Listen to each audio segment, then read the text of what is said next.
Assalamualaikum warahmatullahi wabarakatuh. Apa kabar adik-adik semua?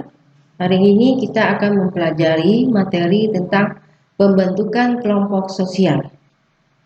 Submateri yang akan dipelajari adalah penyebab terbentuknya kelompok sosial. Yang kedua, tahap-tahap terbentuknya kelompok sosial.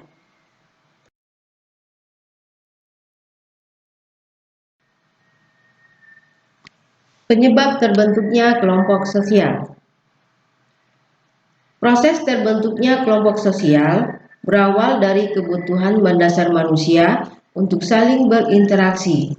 Setelah terjalin interaksi, terbentuk pola-pola interaksi yang bisa dipahami oleh semua anggota yang saling berinteraksi.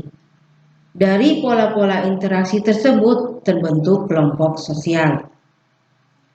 Menurut Sarjono Sukamto, manusia memiliki dua hasrat yang dibawa sejak lahir, yaitu hasrat untuk bergabung dengan manusia di sekitarnya dan hasrat untuk menyatu dengan alam di sekitarnya.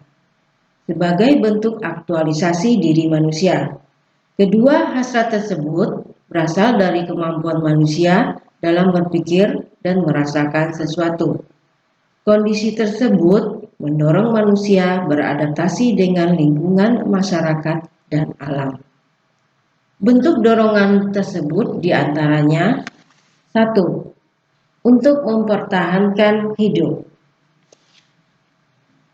Dengan membentuk atau bergabung dalam kelompok, secara tidak langsung, manusia berusaha mempertahankan hidupnya. Manusia tidak mungkin memenuhi kebutuhan hidupnya sendiri. Melalui kerjasama, manusia dapat saling membantu, memenuhi kebutuhannya, dan mempertahankan hidup.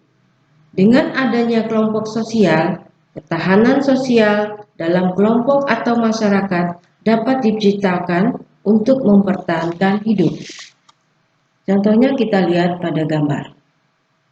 Pada gambar 1 kita melihat sekelompok masyarakat yang sedang bekerja untuk membangun sebuah rumah.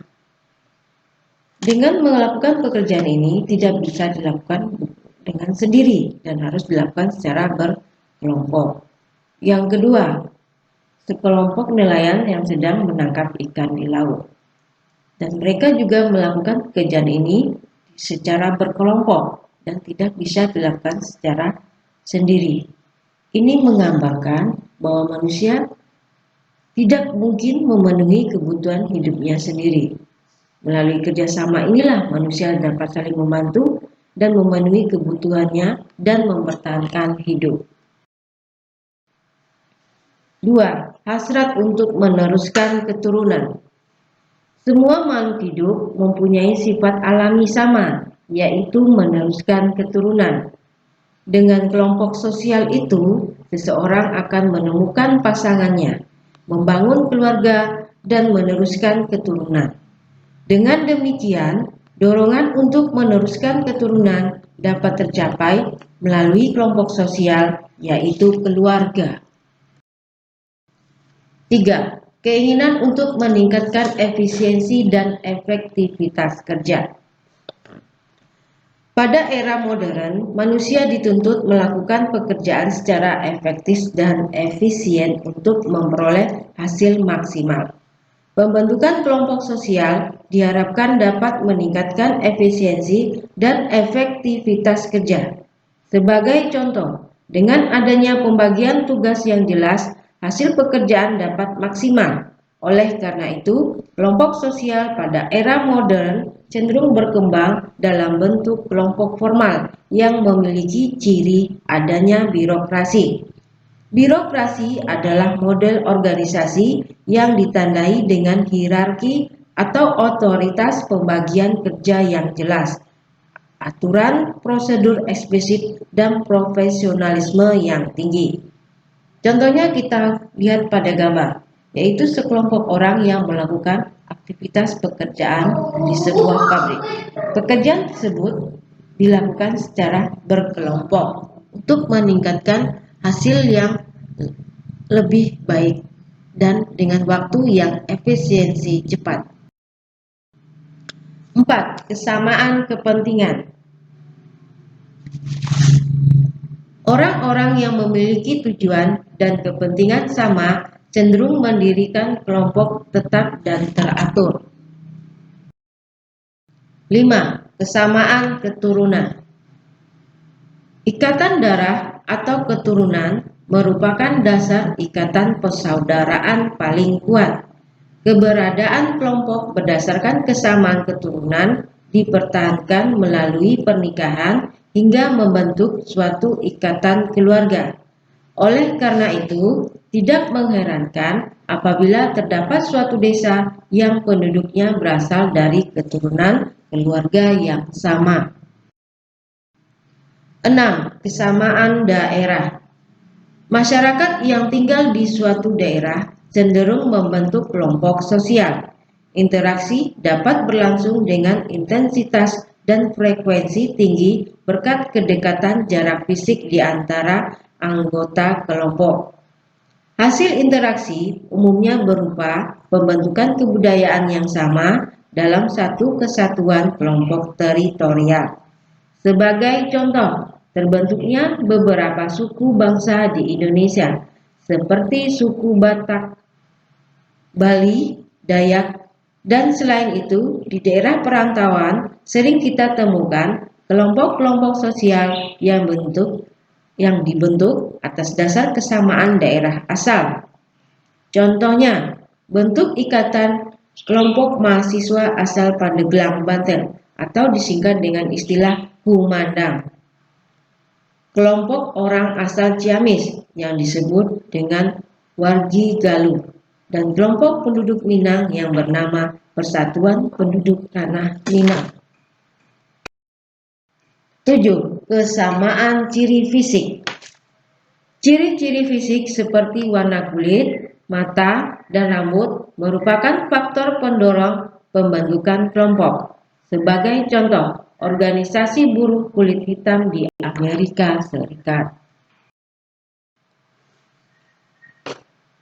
Materi yang kedua, tahap-tahap terbentuknya kelompok sosial menurut Bruce W. Tuchman. Ada 5 tahap dalam terbentuknya kelompok sosial. Jadi, sebelum kelompok itu terbentuk, ada beberapa tahap yang dilewati. Tahap pertama itu disebut dengan pembentukan atau disebut dengan forming. Pada tahap ini, kelompok cenderung mengalami ketidakpastian dan memiliki rasa cemas. Anggota kelompok berusaha mengatur perilaku mereka agar diterima oleh anggota kelompok lain. Anggota kelompok mulai mencoba mengenal satu dengan lain, mendekatkan diri, membangun kerjasama, dan membangun pembagian kerja untuk mencapai tujuan bersama. Tahap kedua itu disebut dengan tahap menghadapi konflik atau storming. Perbedaan anggota kelompok dapat memicu terjadinya konflik. Oleh karena itu, antar anggota perlu memiliki sikap toleransi dan menghargai perbedaan agar konflik dapat segera diselesaikan. Kelompok yang mampu mengelola konflik antar anggotanya dapat terus berkembang. Sementara itu, kelompok yang tidak mampu mengelola konflik dapat berhenti pada tahap 3. Tahap pembentukan struktur atau norming.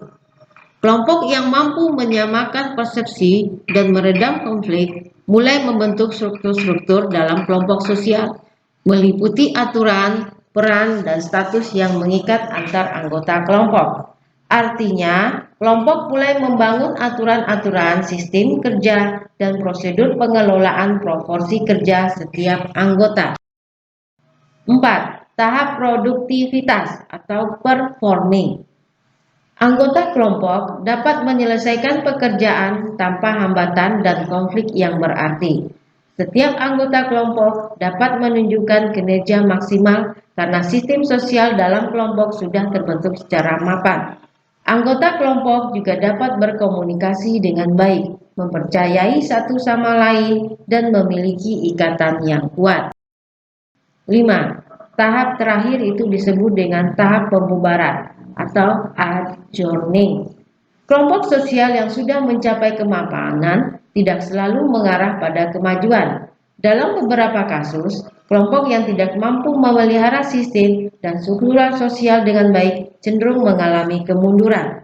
Itulah sebabnya ada beberapa kelompok sosial dalam masyarakat yang tidak bertahan lama dan mereka membuarkan kelompok yang mereka bangun bersama. Itulah materi yang bisa kita bahas untuk hari ini. Dan kita lanjutkan pada pertemuan berikutnya. Terima kasih. Wassalamualaikum warahmatullahi wabarakatuh.